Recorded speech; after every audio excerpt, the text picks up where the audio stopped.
Welcome into the Matt Bernier Show, part of the In the Money Media Network. My name is Matt Bernier. You can follow me on Twitter at Bernier_Matt. This is episode 18 of the revamped Matt Bernier Show for Monday, June the 8th. However you listen to this show, thank you for doing so. A number of ways to find this podcast, both visuals and just audio only. You can find the audio only version on inthemoneypodcast.com, where you can also find all the other content that In the Money Media has that comes out weekly or however often certain programs are produced. You've got this show, you've got the In the Money Players podcast, you've got Talk Racing to Me with Naomi Tucker, you've got the Red Board Rewind with Spencer Lugenbuehl, you've got JK Plus One. You also have other sort of more specific pods and pieces, including previews of the Stronach 5, which you can again find this upcoming week. The Stronach 5, a great wager that I would encourage anyone, if you're a multi-race player, I would definitely consider getting involved. Low takeout, $1 base bet.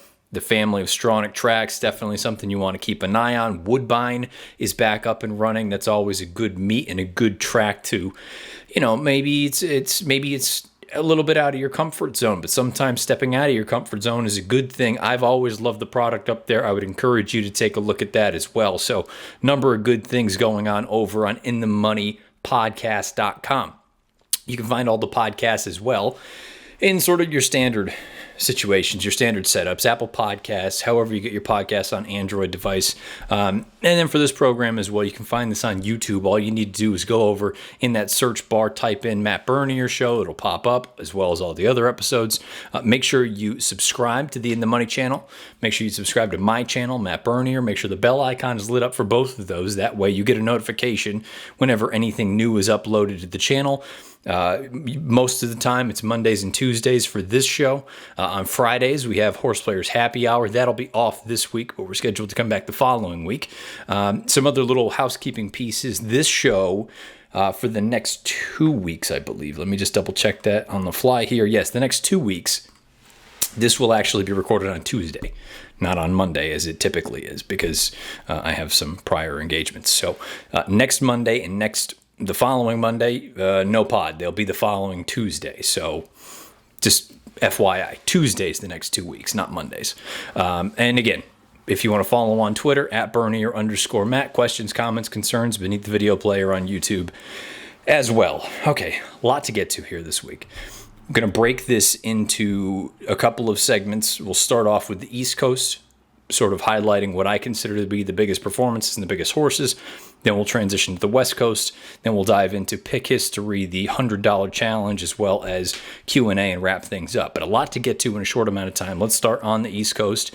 We'll start at Belmont Park. It was a wet one on Saturday afternoon, but there were some big performances. I'm not going into all of the graded stakes races, and I'm not going over all of the horses.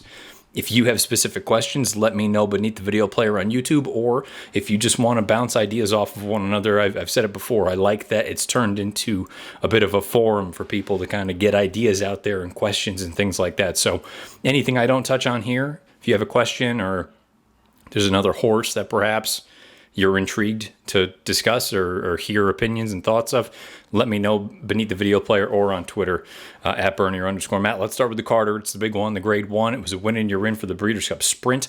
Vekoma wins very, very impressively. 110 Buyer Speed Figure, 127 Time Form US rating. So those numbers more or less check out.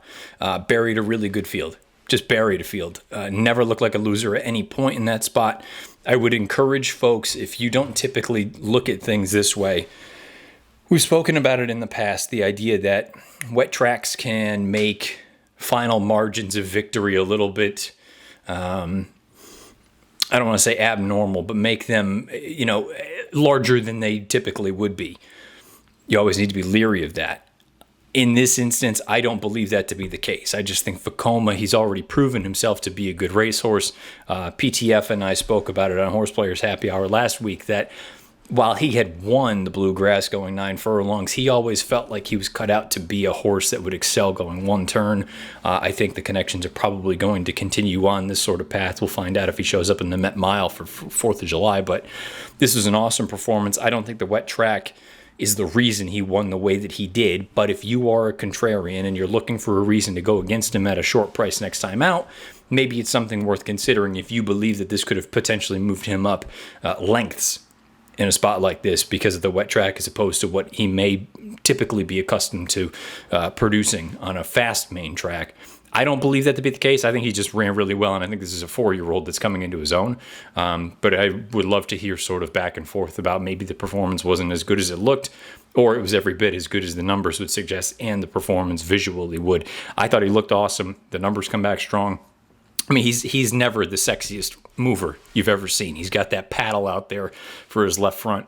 You know, I mean, it is what it is. So we've seen many good horses in the past overcome sort of conformation things. But I mean, look, he ran very, very fast in the Carter. I have no complaints whatsoever about it. And I think you have to look at him as, if he does show up in the Met Mile, as one of the horses on the short list as far as major players in that spot are concerned. Let's move to the Westchester, another race that was run at Belmont on Saturday. Code of Honor makes his return to the races, a 101 buyer and a 122 Timeform US rating. Visually, I thought it was an exceptional effort. John Velasquez rode him with extreme confidence, kept him parked out in the clear 5-6 path. Yes, the pace was on the faster side, but at no point did Johnny really need to push on him until they hit the top of the lane.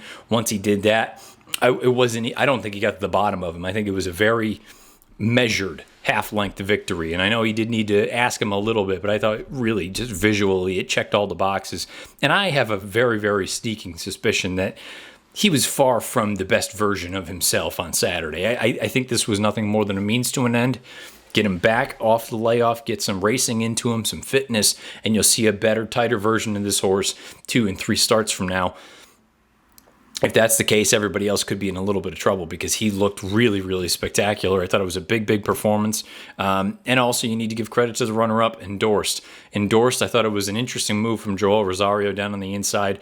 You take a look at the top 3 horses. The winner, Code of Honor, came from well off of it. Forewarned, who ran third at $1,000,000 to 1, he came from well off of it. Endorsed made a bold mid-move down the backside inside. His second quarter of the race, they ran it in 22:81, lengths faster than anyone else. He moved into arguably the swiftest part of the race, took over control, rounding the far turn.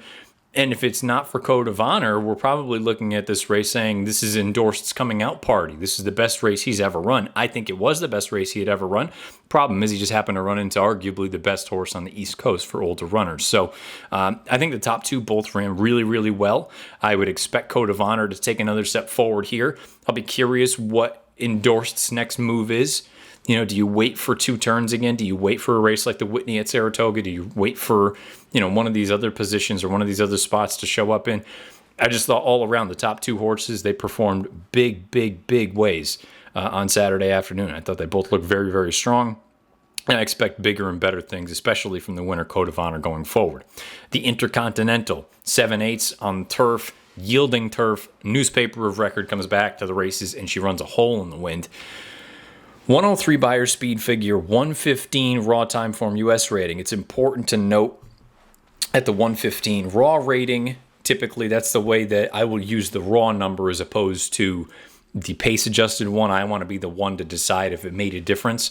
In this case, I don't know how you couldn't say it didn't make a difference. I mean, she ran a hole in the wind. The pace adjusted figures come back 127. So they certainly upgraded her in a big, big way. All of the fractions were color-coded red throughout. Just all around, it was a spectacular performance. It's a very straightforward thing, though, as I'm looking out the window. Very straightforward piece that needs to be at least acknowledged. I tweeted it after the race. I don't know if it means anything. Do with it what you will. I draw my own conclusions on this. She is unbeaten on turf that is listed as yielding. She is winless on anything firmer. Many people have also pointed out this potential distance limitations, that maybe she only has, maybe she's only good up to a mile, and then beyond that she starts to feel it. Eric Guillot responded to that at one point, said perhaps that has to do with bad feet. Many other folks have pointed out that her sire, Lope de Vega, was a horse who excelled on soft turf. So it's in the pedigree anyway to suggest that maybe this is what she really wants all along.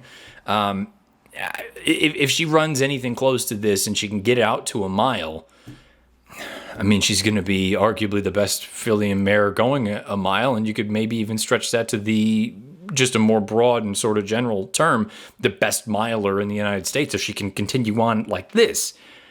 I want to see if she can do this on firm going against better horses. I'm not suggesting the field that she beat was a weak one, but her best, if you thought there was any scenario where she could come back and get close to that juvenile form, she was just going to probably be better than that field.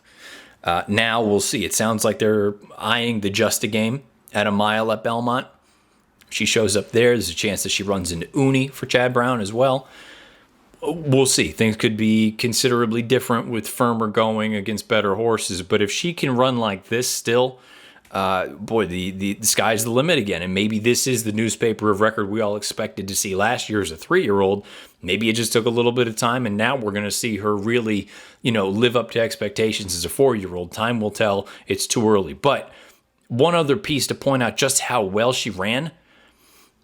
Her final eighth of a mile was the second fastest in the field. The only horse that ran a faster final eighth of a mile, according to DRF Formulator, was Viadera, and she came from 7th. So newspaper record ran fast, top to bottom, start to finish. There's no two ways around it. And the only piece I think that you can at least throw in as sort of a questionable unknown is, was this simply a product of the yielding turf, or is she back? And I know a lot of people, when you saw Irad Ortiz after the race, he was pumping his fist. He was, this is clearly a horse that the expectations were tremendous, and she just didn't live up to it last year for whatever reason. Clearly, I think all the connections were very, very pleased, and I think they probably had a little bit of pressure too, feeling that, let's see if the girl still got it. We'll see what happens here going forward. Again, is this a product of the yielding turf? Is she going to be able to reproduce an effort like this on firm turf against better horses? We'll find out, but visually sparkling effort in a return to the races in the Intercontinental for newspaper of record. And the last horse on the East Coast will be at Churchill Downs in the Aristides non-graded stakes race. I'm going to say the most talented horse we saw run on Saturday, raw talent, was Volatile. For Steve Asmussen, a 112 Beyer speed figure, a 130 raw time form US rating. All of the fractions were color-coded blue, so pace adjusted, they knocked it down to a 124.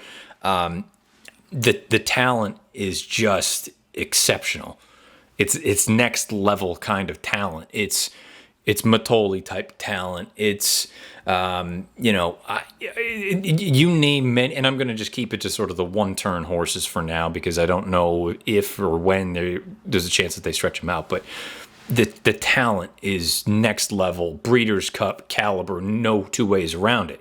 I think the swapping of the leads down the lane, which I immediately caught my eye, saying this is interesting for him to still draw off the way that he did. I think it's probably a combination of inexperience and what I would call ouchiness. And this is just pure speculation, but you can't tell me that there's a reason, or there's not a reason, that the horse is 4 years old and this was his 5th start. There's obviously been some reason, some setbacks. So is it a combination of him doing that sort of thing because of the ouchiness?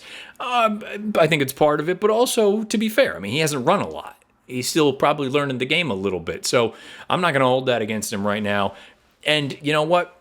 A horse like Gun Runner made me, at a certain point, rethink the idea of, I don't want to say rethink, but there are exceptions to the rule.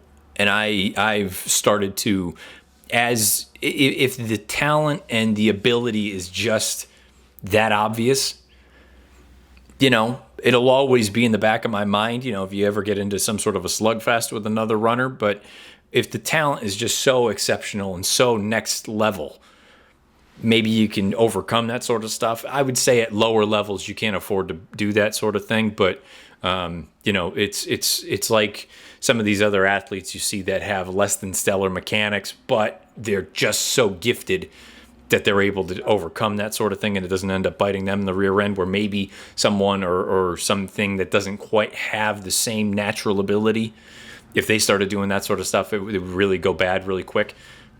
Volatile just has it. He's got the brilliance factor. Maybe that's the best way to put it. There are certain horses that have brilliance. There are certain horses that are just good. he has the brilliance factor that could make him a proper superstar. Let's knock on wood. Hope he stays on the racetrack, and we can see him in time, and hopefully, in November at Keeneland for the Breeders' Cup Sprint. Or if they choose to try to stretch him out, we'll find out he's by violence. But from a talent standpoint, to me, it was the most eye-catching, and from just a raw ability standpoint. And I know we'll talk about the 3-year-olds in California in a minute, but this was the most impressive performance of the weekend, in my opinion. The Aristides down at Churchill Downs with Volatile for Steve Asmussen, 112 Beyer, 130 raw time form US rating.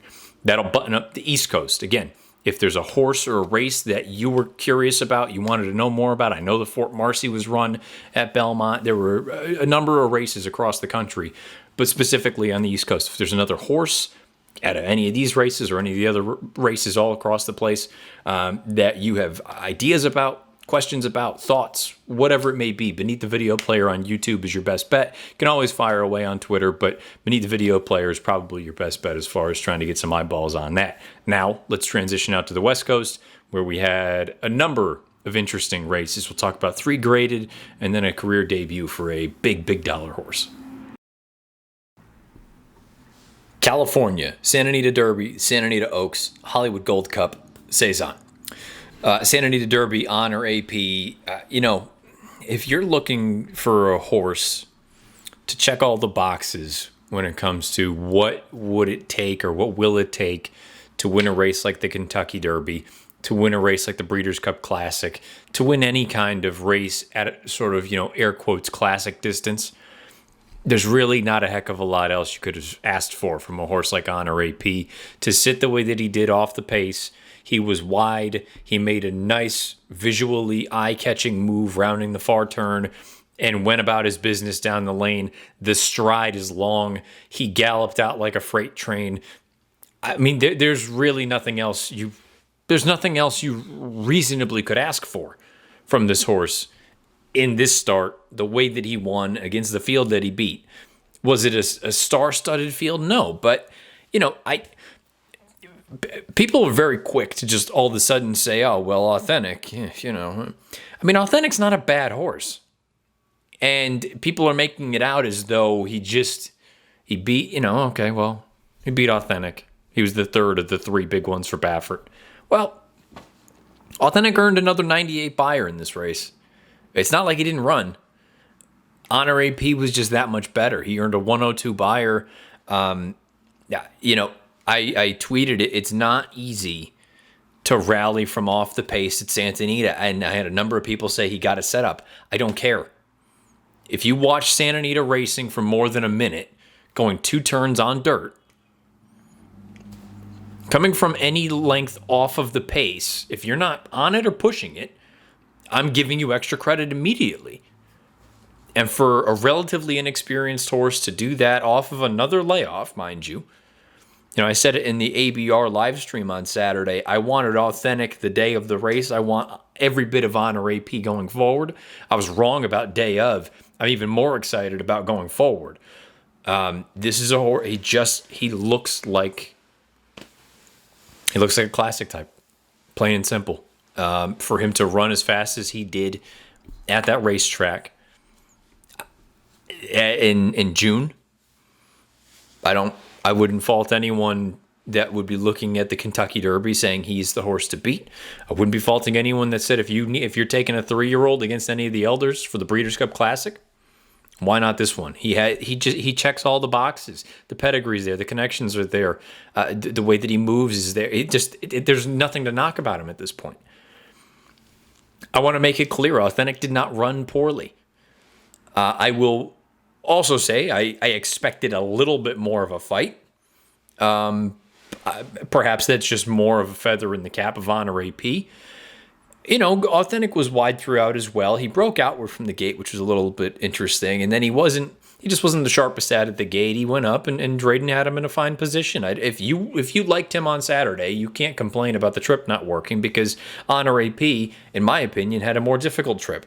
And again, I get it. The pace, there was a little bit signed on, but they weren't burning out there, especially for Santa Anita standards. And for Honor AP to just loop him and do it relatively easily, he just got beat on the square by a better horse. But let's not all of a sudden make it out to be that Authentic didn't run well. I mean, a 98 buyer is a 98 buyer. And he was clearly second in that race. Yeah, Rushy came on a bit at the end, but the real running was done at that point. And Drayden wrapped up Authentic when he realized there was no way that we were getting to the winner. So I just think the top two were both spectacular. Honore P was spectacular. Authentic, I thought he ran fine. Inoffensive, 98 buyer. He's still one of the faster 3-year-olds of the crop. But boy, it would seem unlikely to envision a scenario where the tables are turned the other way going forward. It feels like Honore P is only going to get better. Authentic could still get better, obviously, but it's going to be tough to beat that big boy. Santa Anita Oaks, Swiss Skydiver, is an interesting horse to me. One of the more interesting ones in training right now, because I didn't learn anything about her on Saturday. I know that she's fast. I know that she can go to the lead. She beat a 4-horse field. I took a shot against her with Speech. I thought Speech ran fine. Swiss Skydiver had the track in her favor as well. All that being said, I think I'm getting more and more impressed and more taken by her each and every race, because she ran so hard and so well in that race at Oaklawn. She comes back here, and despite the fact that the track was in her favor, you watched the visual piece, the visual aspect. This is a filly that doesn't look like she took a deep breath at any point.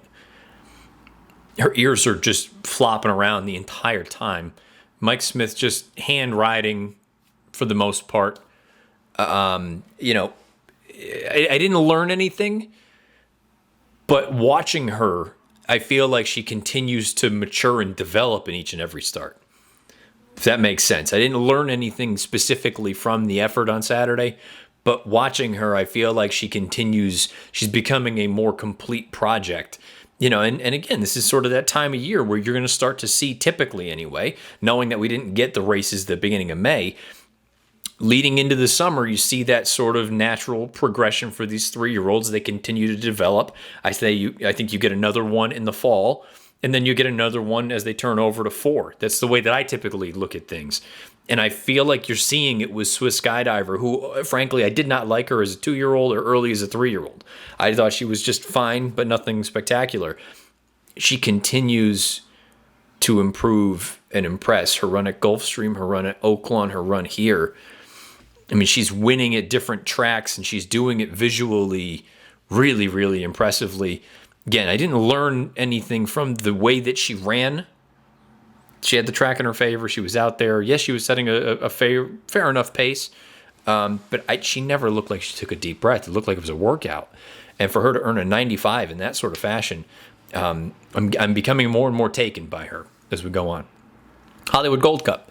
I can almost say the same things about Swiss Skydiver, or about Improbable, that I said about Swiss Skydiver. The figure's fast, 105 buyer. Perfect stalking trip. We know that Improbable can sit a little bit. He was better out of the gate, so I'll give him that. Maybe he's starting to put it together. We talked about that with his run at Oaklawn, that maybe he's finally kind of getting his head screwed on right. He answered the distance question to a degree, but again, with being up there, pressing the pace at Santa Anita, you're already arguably the best horse in the race. If it's not him, it's Higher Power, who's already spotted you a length or two. The track could very easily carry a horse like that. Now, maybe he'll end up proving that 1.25 miles is his game and his bread and butter. I want to know, can he get the 1.25 miles away from Santa Anita, or a track where speed typically is your friend? Speed on dirt is always going to be your friend, but especially so at Santa Anita. And especially so going 2 turns. He looked fine. He looked very good out there. I mean, it was an impressive enough effort. And again, the figure came back fast. Can he do that? Can he do it at Saratoga? Can he do it at Belmont? Can he do it at Keeneland? And Keeneland, let's call a spade a spade. As much as I love Saratoga, we all love Saratoga and Del Mar and all these other. Can you do it at Keeneland? Because that's where the big prize is at the end of the year this year. Can you work out that sort of trip and get 1.25 miles at Keeneland Racecourse? Because if you can, you're right there for the Breeders' Cup Classic. If you can't, it's a different story. Curious what all of you think. Let me know beneath the video player on YouTube. Cezzane, the big money horse for Baffert, the first-time starter. They paid $3.5 million or whatever it was, $3.6 million. For a first-time starter, I actually thought this was more intriguing with more time as I've gone back and watched the tape a few times, because he didn't just blast out of there, go right to the front, have everything his own way, and win by 100. He broke out of there well enough. He was hustled along. He stalked two paths between horses, rounding the far turn. He moves up. There's four of them across. He's moving pretty smooth. And he floated out a little bit off the far turn, but I liked everything else. He was very professional. He goes off, and he won. That to me is the most impressive piece. Not just that he was professional, but that he was professional and he had to show the ability to do some different things, to navigate through. I think not only was it a professional effort, but it was an educational one. For a first time out of the box, going 6.5 furlongs against a decent field. There were some nice first time starters in there. Nice. Carlito is a horse that came from, or Charlito, I should say, came from rallied off the pace. He looks like a decent one. For Mandela, Mandela had a couple of nice ones in there with the first or two. This is to me a much more impressive 90 Beyer speed figure than had this horse broke on top, went right to the front, opened up by 2 or 3 lengths, and won by 6. This, to me, is much more impressive first out of the box because he had to show the ability to do some different things. So we'll find out what the next step is for a horse like this. Clearly, it took him some time to get to the races, and good news for him in a year like this. It's a bit of an oddity. You can kind of develop as time goes on. So we'll see what we get from Cezzane, but very encouraging, I think, for his first career start. That's going to wrap up California. Again, questions, thoughts on other horses, races, whatever the case may be. Anything I said here, agree or disagree with my thoughts on Honor AP and Authentic, Swiss Skydiver, Improbable, Cezzane, anything. Let me know beneath the video player on YouTube or on Twitter at Bernie_Matt. Now, let's roll in. Pick history, $100 challenge, and get out of here with Q&A. Pick history, $100 challenge, Q&A. We'll get out of here in short order. Sample size for the pick history is now at 171. If you're curious where the selections for the pick history are now living, head on over to racingpicks.com. All totally free. You just got to put in your email address and you're good to go. Win percentage, 18% with a 196 ROI. Win play show, 52% with a 192 ROI. From a win standpoint, you would have wagered $342. You would have had $333.80 returned. From the whips, $1,024 wagered, $986.20 returned. The win percentage is down. The win play show percentage is down. Both ROIs are now in the red. We are down 4 cents. It's a 2% negative on one and 4% on the other. It's just been a product of this cold run. There's no two ways around it. And unfortunately, the $100 challenge has been an unmitigated disaster at this point. The bankroll is down to $14.50. The churn is only at $108 right now of the $2,000 goal. It's a number that's stunning to me, but, it is what it is. I mean, you just ride some of these out. And the crazy thing is, it's not like I'm not having some success in some other fashions. Those of you that watch the Horse Players Happy Hour, I qualified for the Saturday contest through that.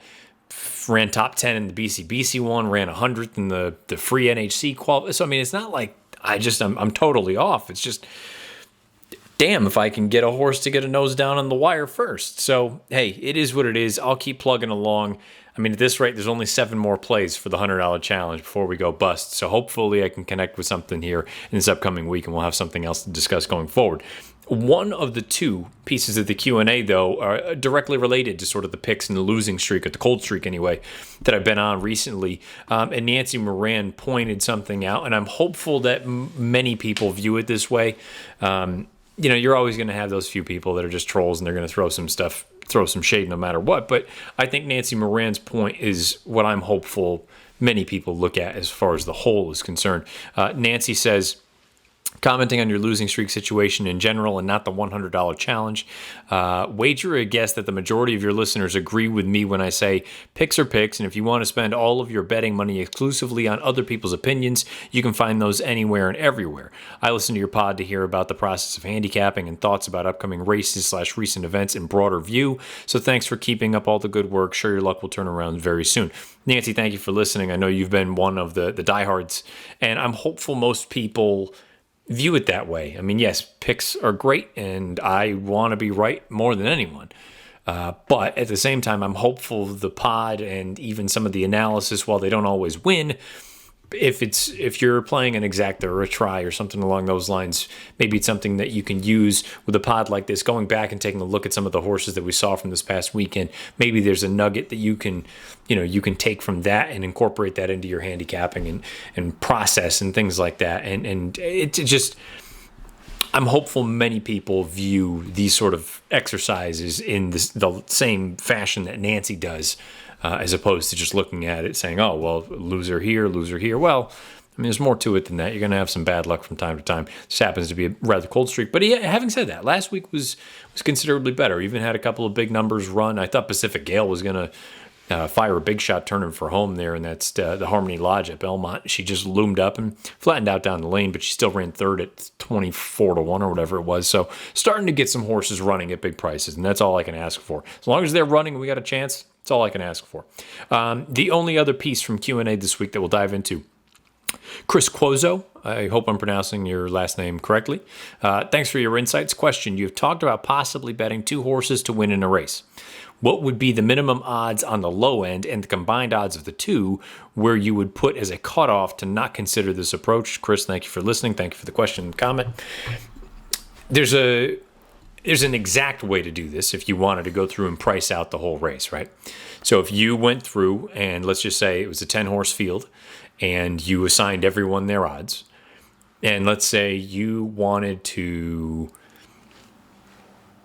Let's say you had a horse that you would assign 20% likelihood of winning and another one that you would assign 20% likelihood of winning. That totals 40%. Now, to go through, it's the same way that you would end up making your value line on those horses that you've assigned 20%, but now you're just going to do it out of 100. So we're going to take 100, we're going to divide by 40. It's going to give you 2.5. You subtract 1 from that. That leaves you at 1.5. So to me, you're probably better off leaning more toward an 8-5 proposition. So now the idea in my mind would be if you're going to play those 2 horses, you need to be guaranteed if one of them wins, knowing that your other wager is going to be a loss no matter what, you need to be guaranteed that you're going to get 8-5 odds or better. And again, that's not including any kind of an overlay that you may work into anything or whatever it is, but at the bare minimum, I would need to look at it and say the 2 horses that I have assigned 4-1 odds, 4-1 likelihood of winning, in order for me to play both of them, I need to ensure it's 8-5 or greater, because 20% for each of them, if I'm going to go through and say, okay, I think you're going to win 20% of the time, that ends up turning out to a 4-1 odds assignment for that horse. 2 of them together at 20% is 40. 100 divided by 40 is 2.5. Subtract the 1 to get that value line of 1.5.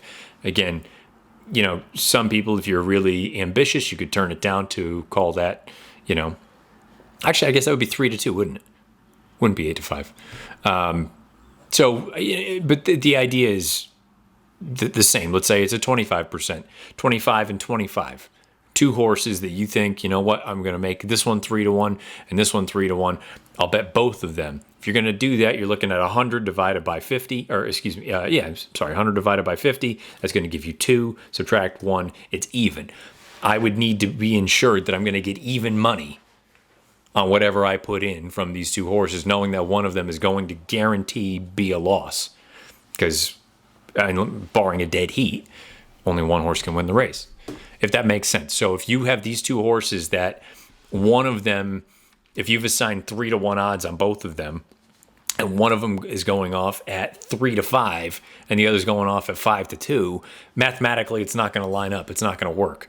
At that point, I would say sit back, don't bother, for both of them, they would be below your 3-1 line, so I wouldn't touch either of them. Having said that, you can still have a scenario where if you end up with a horse that you say, let's just use the 3-to-1s as the example. You have two horses that you assign 3-to-1 odds. If one of them is 5-2, but the other one is 4-to-1, that still ends up jiving, where if you bet both of them, you got to Dutch it accordingly. You're going to have a little bit more weight on one than the other, just to kind of level things out. You can still make it so that if one of them were to win, you're going to end up getting the number that you would need in order to play two. A lot of it has to deal with tote watching. A lot of it has to do with also recognizing that if you're too close, and this is the danger and the unfortunate thing with the current state of the pari-mutuel system here in the United States, there's so much late money that comes in for some of these racetracks that you can be sitting there looking at it saying, oh, well, you know what, I made this horse 9-5 on my line, and the horse is 5-2 loading into the gate, feeling pretty good. Let's just say I have another horse in a similar situation, and when the gates break, the horse is 6-5. You know, to really, for the most part, for me, I'll play two horses to win if they are significant overlays, in my opinion. I'm not going to do it if they're, you know, teetering, because at that point, you know, in all likelihood, I'm not really going to be getting the necessary value in order to make a play like that. The other part of it is, too, you're, in all likelihood, unless we're dealing with horses that are, let's say you made them 9-2 and they're both going off at 6-1, which is a nice problem to have. In all likelihood, if you're playing the shorter prices, you're going to have to be right a heck of a lot more often than you are, you know, in order to scratch out some sort of a profit. It's the same rationale that I've laid out with, you know, you can go on these long losing streaks, or you can go on, you can lose 10 in a row or whatever the case may be. But the idea is you need to get the winners and have the winners make up for the losses and then some. If you're betting a number of horses at short prices, that's going to be a very difficult battle to win because you need to be right so frequently, as opposed to some sharper handicapping, taking a look at it saying, you know what, this horse is 5-1 and I think he should be 7-2. Those are going to be the ones in the long run, depending on how accurate you are at judging the actual chances of a horse to win a race. Those are going to be the horses that in the long run are going to make you profitable. If you're just trying to grind out win sort of cash and just kind of, you know, do the proper churn kind of exercise. I'm not talking about, you know, exotics or anything like that. But if you're just playing the win and you want to play a couple of horses at a time, that would be my suggestion, the way to go about it. I hope that is clear. If it's not, let me know again. And anyone else, if you have thoughts on this topic, beneath the video player on YouTube. Again, that I prefer that to be the best sort of place, just because Twitter can become a cesspool and it can also just get kind of bogged down in a number of things. You keep it beneath the video player on YouTube. It's the easiest way for all of us to kind of bounce ideas back and forth with one another. So Chris, thank you for the question. Hopefully that answered it in a well enough fashion. If it didn't, let me know. I can try to sort of extrapolate and expound a little bit more in next week's pod. Again, the next 2 weeks, at the minimum, the next 2 weeks, the pods will be recorded on Tuesday, not Monday. So don't be alarmed if it doesn't pop up in your feed Monday night or early Tuesday morning. It'll be Tuesday night that things will be populated and going out there. So again, you can find this in a number of different places. However you listen to it, please rate, review, and subscribe. It means a great deal to myself as well as everyone at In the Money Media. If you want to find all the other products that In the Money Media has, head on over to inthemoneypodcast.com, or you can find all of the other pods right there in your feeds, whether it's Apple Podcasts, whether it's Android, wherever you're listening to your pods, you can find these. If you are someone that wants to watch on YouTube, or you want to get involved with the comment section, head on over to YouTube, search bar, Matt Bernier Show. Make sure you subscribe. Make sure the bell icon's lit up and you're good to go. Give us a thumbs up, a thumbs down, whatever the case may be. If you agree, disagree, any of that kind of jazz.